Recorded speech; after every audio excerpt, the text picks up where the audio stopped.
1980s की बात है। इंडिया फिर से फ्लरिश करने लगा था और साथ ही फ्लरिश करने लगी थी हमारी टेक्सटाइल इंडस्ट्री, जो कभी ब्रिटिश रूल के नीचे दब गई थी। 1992 तक हमारे गारमेंट एक्सपोर्ट्स 6000 करोड़ रुपीस पार कर चुके थे। अब जहाँ पे बिजनेस अपॉर्चुनिटीज़ होती है वहाँ होता है मारवाड़ी। तो बहुत सारे मारवाड़ी फैमिलीज़ एपरल्स के मैन्युफैक्चरिंग, ट्रेडिंग और एक्सपोर्ट में आने लगे। अपने strong business acumen and cash flow की पकड़ के कारण इस कम्युनिटी ने टेक्सटाइल में बहुत सारे पैसे कमाए और जब उनके नेक्स्ट जनरेशन को ये पका पकाया बिजनेस मिला तो उन्होंने भी मेहनत में कोई कसर नहीं छोड़ी। नए प्रोडक्ट्स ऐड करके इन सिंपल धंधों को उन्होंने ब्रांड्स में ट्रांसफॉर्म किया। गो कलर्स की शुरुआत भी कुछ इसी तरह हुई। सिर्फ लेगिंग्स और बॉटम वेयर सेल करके गो कलर्स अब ईयरली 700 करोड़ रुपीस का रेवेन्यू कमाने लगी है। And unlike other famous apparel brands जैसे कि Soch, Biba, Global Desi, Go Colors spends peanuts on advertising and discounts. और तो और बाकी ब्रांड्स की तरह ये ऑनलाइन सेलिंग पे उतना फोकस भी नहीं करते। एंड तब भी 10-11 ईयर्स के अंदर अंदर गो कलर्स ने गो फैशन के नाम से अपना IPO लॉन्च कर दिया है। आप भी सोच रहे होंगे कि गो कलर्स इतना सक्सेसफुल ब्रांड बना कैसे हर अच्छे मॉल में, हर पॉपुलर स्ट्रीट में आपको गो कलर्स का स्टोर दिख ही जाता है। मुझे भी यही क्वेश्चंस आए दिमाग में। तो इस वीडियो में हम ये सारे क्वेश्चंस को आंसर करेंगे और साथ ही साथ हम एपरल इंडस्ट्री का भी ब्रेकडाउन करेंगे ताकि आप खुद को इस बिजनेस में इमेजिन कर पाओ और समझ पाओ what it takes to build a successful apparel brand. चलिए शुरू करते हैं।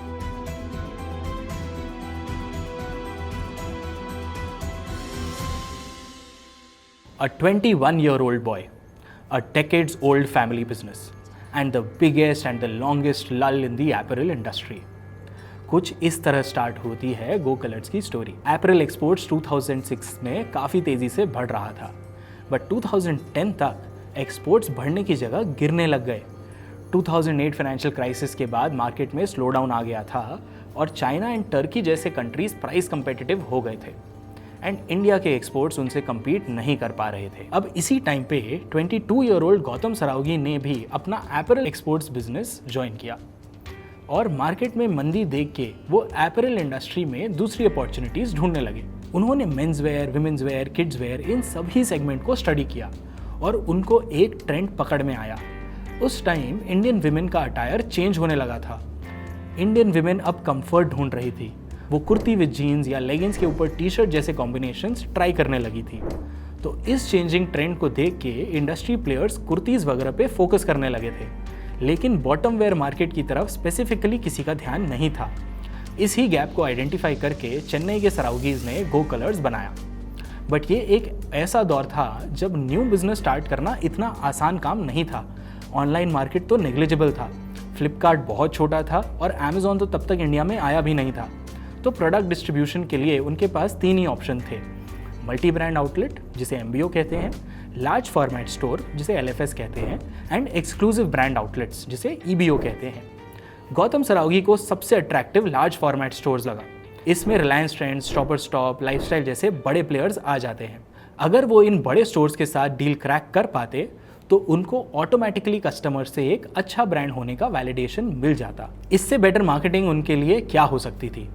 प्लस लार्ज फॉर्मेट स्टोर में कोई कैपिटल एक्सपेंडिचर भी नहीं करना पड़ता, तो कैपिटल ब्लॉक होने का कोई इशू नहीं होता है और वो हायर रिटर्न्स कमा पाते हैं। But large format stores crack करना कोई इजी काम नहीं है। These stores are very picky. अगर आप बड़े ब्रांड नहीं हो तो वो आपको शेल्फ स्पेस नहीं देंगे। फिर भी अगर आप जैसे तैसे कम मार्जिन्स में भी अग्री कर लेते हैं तो आप फ्यूचर में बेटर मार्जिन्स नेगोशिएट नहीं कर पाएंगे। अब 2010 में गो कलर्स कोई जाना माना ब्रांड तो था नहीं, ऐसे में लार्ज फॉर्मेट स्टोर्स उनको चांस नहीं देते। तो अब गौतम सरावगी ने चूज़ किया MBO यानी कि multi brand outlets. Multi brand outlet में ब्रांड्स लोकल स्टोर्स या इंडिपेंडेंट बुटीक्स के थ्रू अपना प्रोडक्ट सेल करते हैं एंड बिकॉज सेल्स ड्राइव करने की रिस्पॉन्सिबिलिटी इन स्टोर्स और बुटीक्स ही होती है तो सप्लायर को भी ज़्यादा दिमाग नहीं लगाना पड़ता है। प्लस बॉटम वेयर बिजनेस में गो कलर्स को ये एडवांटेज है कि अनऑर्गेनाइज्ड प्लेयर्स ही 80% मार्केट कैप्चर किए हुए हैं। There is a lot of scope for organised players to come and create a dent. नए ब्रांड्स को छोटे छोटे सिटीज और डाइवर्स कस्टमर बेस में भी अपनी पकड़ बनाने का मौका मिलता है जब भी अनऑर्गेनाइज्ड होता है मार्केट। तो बस गौतम भी डट कर काम करने लग गए। पर 8 मंथ्स बाद उन्हें रियलाइज हुआ कि वो अपना ब्रांड नहीं स्केल कर पा रहे। मल्टी ब्रांड आउटलेट में जितनी अपॉर्चुनिटीज़ है उतने प्रॉब्लम्स भी हैं। उनके पास तो जैसे कोई कंट्रोल ही नहीं था। रिटेलर उनके प्रोडक्ट को कितना विजिबिलिटी देगा, इस पे उनका कोई कंट्रोल नहीं था। And because shelf space retailer control करता है, वो ही उनके मार्जिन्स भी कंट्रोल करता है, और कस्टमर्स को किस रेट में प्रोडक्ट जाएगा, कितना डिस्काउंट मिलेगा, वो भी अल्टीमेटली रिटेलर ही डिसाइड करता है। प्लस मार्केट इतना स्कैटर्ड था कि हर एक रिटेलर से अलग से रिश्ता बनाना, लॉजिस्टिक्स मैनेज करना और उनसे कलेक्शन करना काफ़ी कम्बरसम प्रोसेस था। और यही सब प्रॉब्लम्स गौतम को भी फेस करना पड़ा। उनकी फैमिली तो सिर्फ एक्सपोर्ट्स करते आई थी, तो उनको इस रिटेल बिजनेस में बहुत ज़्यादा एक्सपीरियंस भी कुछ नहीं था। रिजल्ट, उनको इनिशियली काफ़ी लॉसेस हुए। तो उन्होंने सोचा कि क्यों ही किसी और से दिमाग लगाया जाए, क्यों ना खुद का ही स्टोर बना लें और फिर डायरेक्टली कस्टमर से ही डील करें। टेक्निकल भाषा में क्यों ना खुद का एक्सक्लूसिव ब्रांड आउटलेट खोल लें। एंड थैंकफुली गो कलर्स के लिए EBOs वर्क लाइक मैजिक। सबसे पहले उन्होंने कियोस्क्स खोले। उनके पास मॉल में स्टोर लेने जितना कैपिटल नहीं था and kiosk was the only option for them. उनका सबसे पहला कियोस्क उनके होम टाउन में खुला, चेन्नई के एक्सप्रेस एवेन्यू मॉल में। जैसे ही वो क्लिक किया तो उन्होंने और कियोस्क्स लगाए। By 2013-2014 they had launched 80 to 85 kiosks. But then कुछ प्रॉब्लम्स आने लगे। उनके कुछ प्रोडक्ट्स का डिमांड बढ़ रहा था। एक कियोस्क में इतना इन्वेंट्री रख पाना पॉसिबल ही नहीं था। प्लस काफ़ी कस्टमर्स ट्रायल के बिना प्रोडक्ट नहीं लेना चाहते थे। So the time was ripe to raise more capital and take the big leap from kiosks to stores. अब तक उन्होंने इतना नाम भी कमा लिया था कि वो अगर स्टोर खोलते तो लोग उनको सीरियसली लेते। वो सिकोया कैपिटल के पास गए and they raised 60 crore rupees in exchange for 33.33% equity in their company. And इस तरह गो कलर्स ने मॉल्स में अपने स्टोर्स खोले। और दोस्तों, सिर्फ गो कलर्स ही नहीं, बहुत ब्रांड्स मॉल्स में स्टोर्स खोलने के पहले अलग अलग स्ट्रैटेजीज अडॉप्ट करते हैं टू क्रिएट दैट ब्रांड पुल। आप रेयर रैबिट को ही देख लो। रेयर रैबिट के फाउंडर मनीष पोद्दार की भी जर्नी गौतम सरावगी की जर्नी की जैसी ही रही है। Marwari family, apparel exports, considering profits as the only way to do business. But unlike the Saraogis, उन्होंने एक प्रीमियम एपरल ब्रांड बनाया एंड वो भी यही बोलते हैं कि एज अ न्यू ब्रांड आपको मॉल में स्टोर नहीं मिलेगा। बेसिकली पहले prove your metal and then aim for the stars. अब गो कलर्स ने फंड्स तो रेस कर लिया था, but with more capital comes more responsibility. कहाँ पे स्टोर्स खोलना चाहिए, कौन सा प्रोडक्ट कहाँ पे स्टॉक करना चाहिए, वर्किंग कैपिटल कैसे मैनेज करना चाहिए, there are many things that can go wrong. तो गो कलर्स भी एक्सपेरिमेंटेशन के फेज़ में चला गया। वो फिर से अपना चैनल स्ट्रैटेजी बनाने लगा। उनसे बहुत भी मिस्टेक्स हुए इस टाइम पर, काफ़ी रुपए भी वेस्ट हुए और 1.5 ईयर्स बहुत ही ख़राब हुए उनके। बट बिजनेस में ये होता रहता है, आप एक्सपेरिमेंट्स करते हैं एंड समटाइम्स वो वर्क करते हैं, समटाइम्स वो वर्क नहीं करते हैं।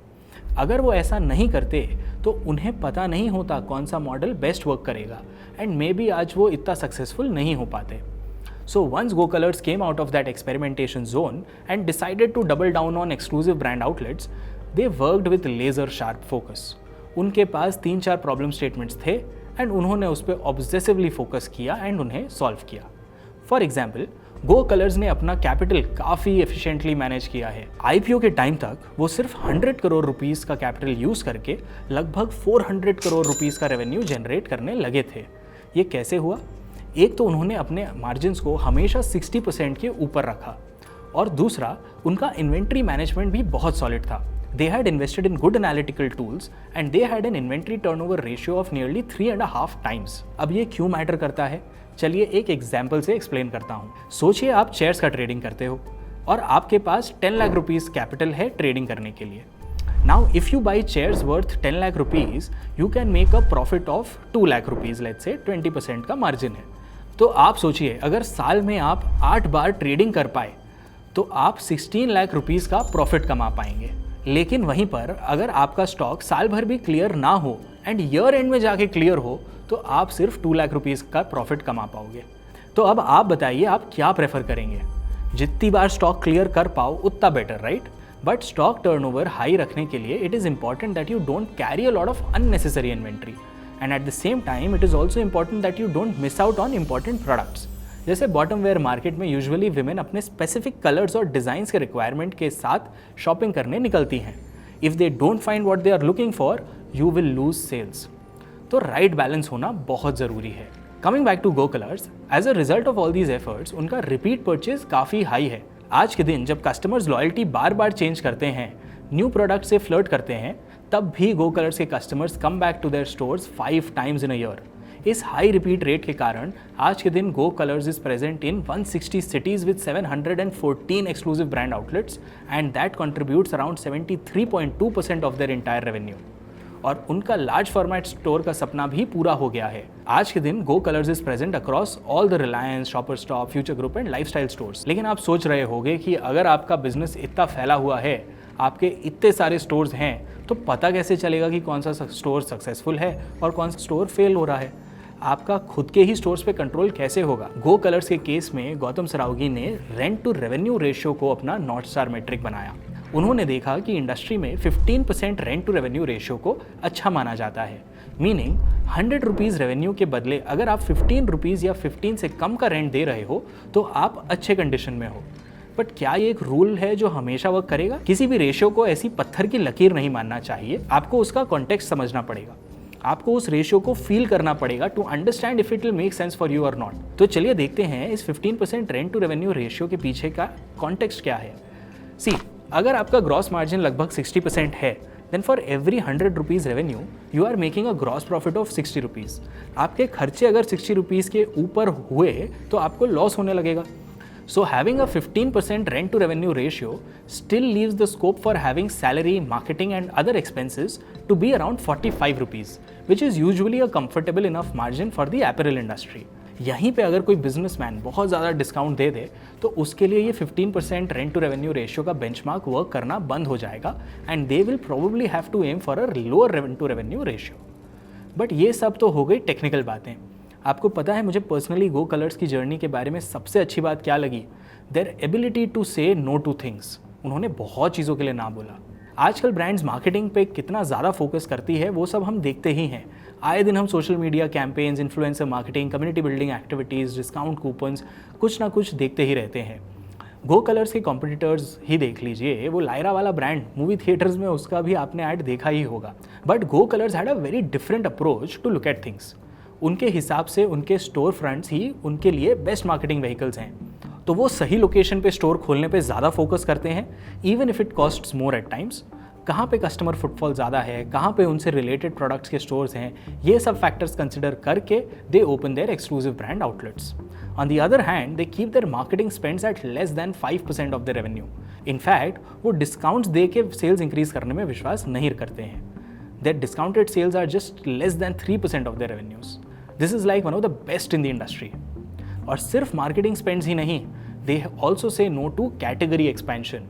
Here's a sound clip of Gautam Saraogi where he explains why he doesn't want to look at other categories. Frankly, I think, look, we feel that the growth in this category is, the runway is huge. And last 10 years, we haven't digressed, and I don't see ourselves digressing for the next 7-8 years.